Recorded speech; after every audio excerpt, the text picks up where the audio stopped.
क्या किसी भी धार्मिक संस्था को अपने धार्मिक मामलों को मैनेज करने में फ्रीडम है? क्या उनके पास अधिकार है? चलिए आर्टिकल 26 के माध्यम से इस पूरे मुद्दे को समझने की कोशिश करते हैं। तो आर्टिकल 26 के ऊपर बात करने से पहले ये समझ लेते हैं कि आर्टिकल 26 एक फंडामेंटल राइट है, और जो फंडामेंटल राइट है उसमें 6 कैटेगरी ऑफ राइट्स है, जिसमें से एक कैटेगरी जो है वो है फ्रीडम ऑफ रिलीजन। और उसके अंदर हमारे 4 आर्टिकल है, आर्टिकल 25, आर्टिकल 26, 27 एंड 28, जिसमें इस वीडियो में हम बात करेंगे आर्टिकल 26 के बारे में। तो चलिए शुरू करते हैं आर्टिकल 26 का कॉन्स्टिट्यूशनल प्रोविजन। आर्टिकल 26 क्या कहता है? तो बेसिकली आर्टिकल 26 ग्रांट देता है एवरी रिलीजियस डिनोमिनेशन और any section of it this rights, के हमारे देश में जो एवरी रिलीजियस डिनोमिनेशन है, जो धार्मिक संस्था है, हर धार्मिक संस्था को या धार्मिक संस्था की कोई जो सेक्शन है उनको ये अधिकार देता है, number 1, to establish and maintain institution for religious and charitable purpose. जो धार्मिक और चैरिटेबल पर्पस है उसके लिए ये संस्थाएं जो है वो अपना रिलीजियस इंस्टीट्यूशन एस्टैब्लिश कर सकती है और उसे मेंटेन भी कर सकती है। ये धार्मिक संस्था जो है अपने जो रिलीजियस अफेयर्स है उसको मैनेज भी कर सकती है। तीसरा अधिकार है कि कोई भी मूवेबल एंड इमूवेबल प्रॉपर्टी ये धार्मिक संस्था परचेज कर सकती है, ओन कर सकती है, एक्वायर कर सकती है। और उसके बाद जो चौथा राइट है वो ये है कि ये धार्मिक संस्थाएं जो है वो उस प्रॉपर्टी को एडमिनिस्टर कर सकती है इन अकॉर्डेंस विथ लॉ। आइए इसी बात को हम डिटेल में समझते हैं, स्पेसिफिक होके समझते हैं। तो कुछ की पॉइंट्स यहाँ पे हमें देखने होंगे। की पॉइंट्स में पहले देखेंगे who is protected, rights guaranteed, उसके बाद रिस्ट्रिक्शंस इंपॉर्टेंट क्या है और सेक्युलर एक्टिविटीज क्या है। तो आर्टिकल 26 को हम अच्छे तरीके से समझ पाएंगे। तो सबसे पहले बात करेंगे कि आर्टिकल 26 के मुताबिक हु इज प्रोटेक्टेड। तो आंसर है रिलीजियस डिनोमिनेशंस एंड सेक्शन देयरऑफ, कि कोई भी धार्मिक संस्था और धार्मिक संस्था का कोई भी सेक्शन है वो यहाँ पे प्रोटेक्टेड है। एग्जाम्पल है सेक्स लाइक आर्य समाज, आनंद मार्गीस, they are protected under article 26। Next question, कौन से राइट यहाँ पे गारंटीड है? तो जैसा कि हमने अभी देखा एस्टैब्लिशमेंट ऑफ रिलीजियस इंस्टीट्यूशन, जैसे कि आपने टेम्पल को एस्टैब्लिश किया, मॉस्क को एस्टैब्लिश किया, चर्च को बनाया, एस्टैब्लिश किया, ये अधिकार है। दूसरा अधिकार manage religious rituals and practices.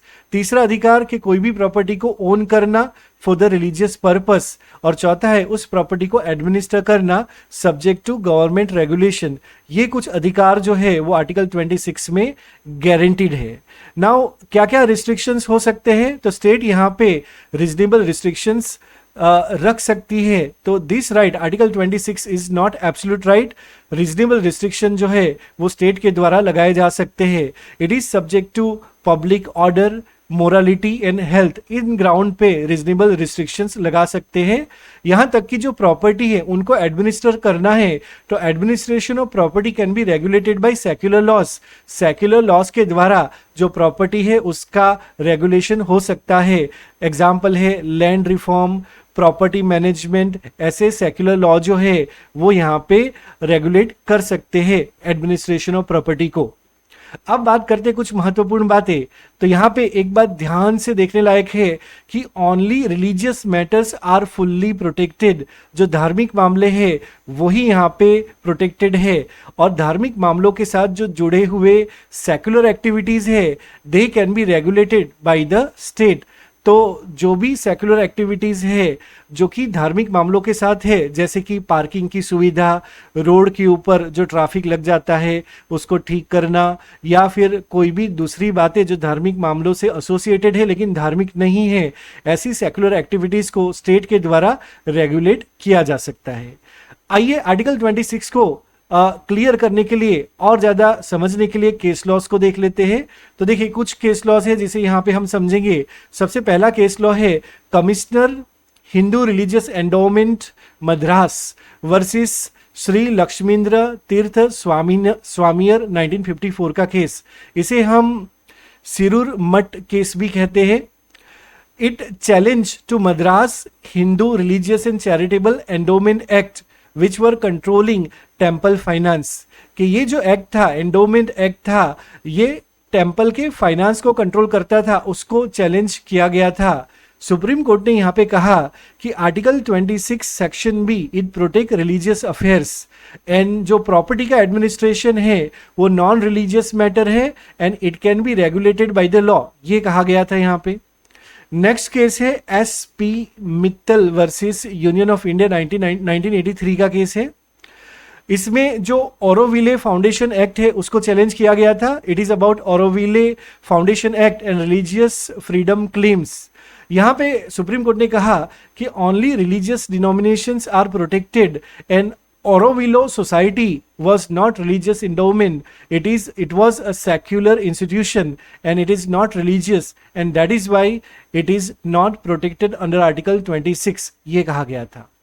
Next case जो है वो है अजीज बादशाह वर्सेस यूनियन ऑफ इंडिया 1968 का केस है।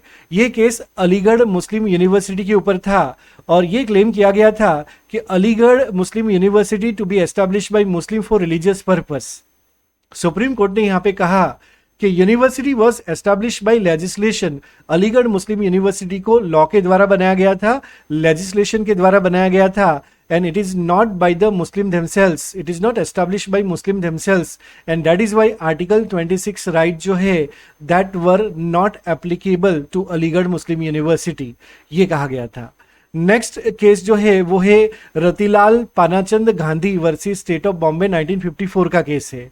ये बॉम्बे पब्लिक ट्रस्ट एक्ट के बारे में ये केस था कि ये जो एक्ट है Bombay public trust act it regulated religious trust.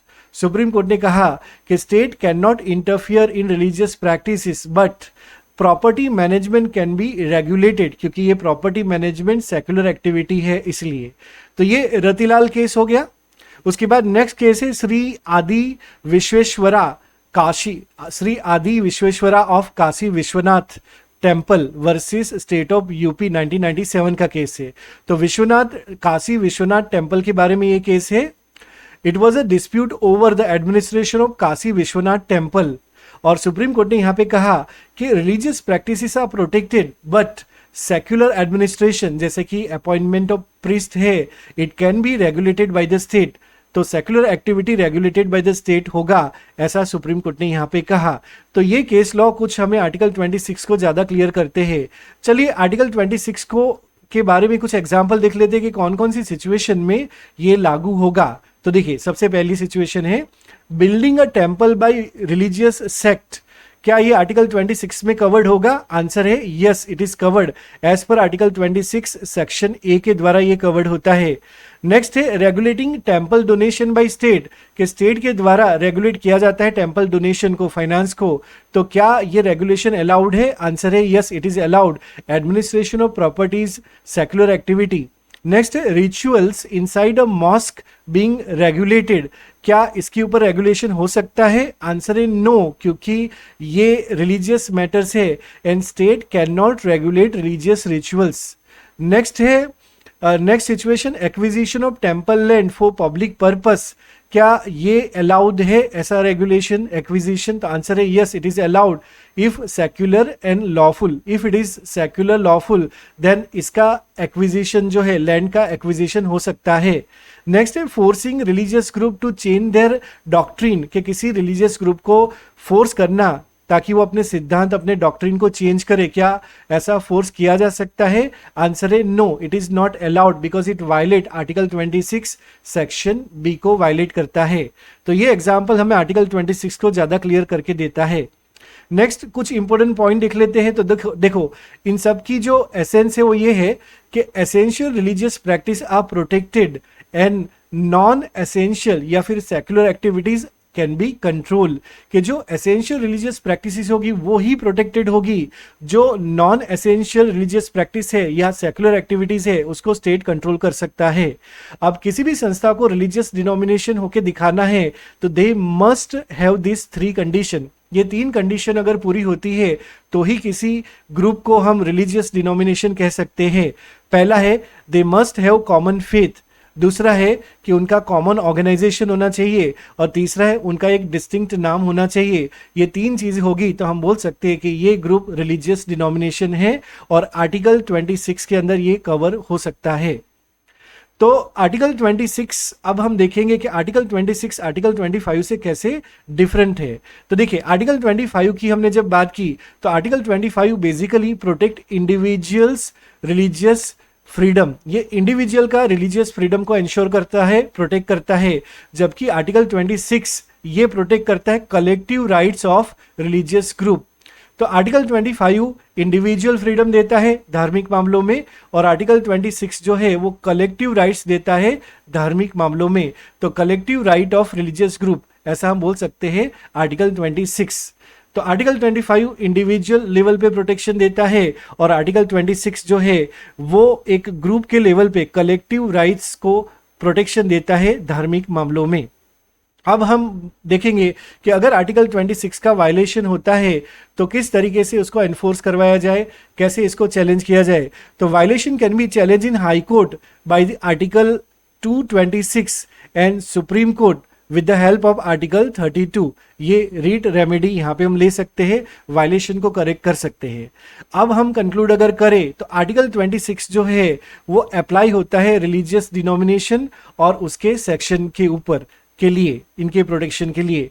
कौन कौन से राइट है? तो establish religious institution, manage religious affairs, own property and administer the property as per the law, ये राइट्स यहाँ पे शामिल है। कौन कौन से रिस्ट्रिक्शंस यहाँ पे लागू हो सकते हैं? तो बेस है रिस्ट्रिक्शन का public order, morality, health and administration regulated by the law.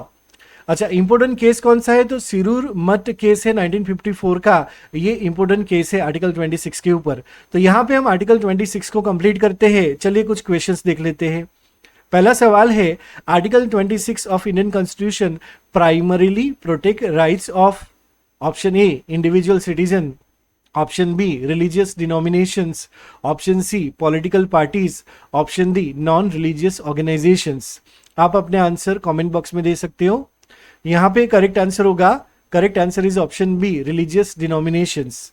Next question is, which of the following is not a right under article 26? Option A to profess and propagate religion, option B to establish religious institutions, option C to manage religious affairs, option D to own and administer property. Correct answer होगा यहाँ पे option A to profess and propagate religion. Next question, in Sirur Mutt case, Supreme Court held that option A, property rights of religious bodies cannot be regulated. Option B, state can regulate only secular administration of religious property. Option C, state can interfere in religious rituals. Option D, religious practices are outside the constitution protection. Correct answer होगा यहाँ पे option B, state can regulate only secular administration of religious property. Next question, what condition can restrict right under Article 26? Option A, international law. Option B, public order, morality and health. Option C, political considerations. Option D, environmental concern. Correct answer होगा यहाँ पे option B, public order, morality and health. Next question, which of the following is essential for a group to qualify as religious denomination under Article 26? Option A, common faith. Option B, common organization. Option C, distinct name. Option D, all of the above. Correct answer होगा option D, all of the above. Next question, which case declared that only religious denomination can claim protection under Article 26? Option A, S.P. Mittal versus Union of India. Option B, Keshavanand Bharti case. Option C, Ismail Faruqi case. Option D, Minerva Mill case. Correct answer होगा यहाँ पे option A, S P Mittal versus union of India. Next question, administration of religious property under article 26D is option A, absolutely free from state interference, option B, regulated only by religious customs, option C, subject to law, option D, control by religious heads.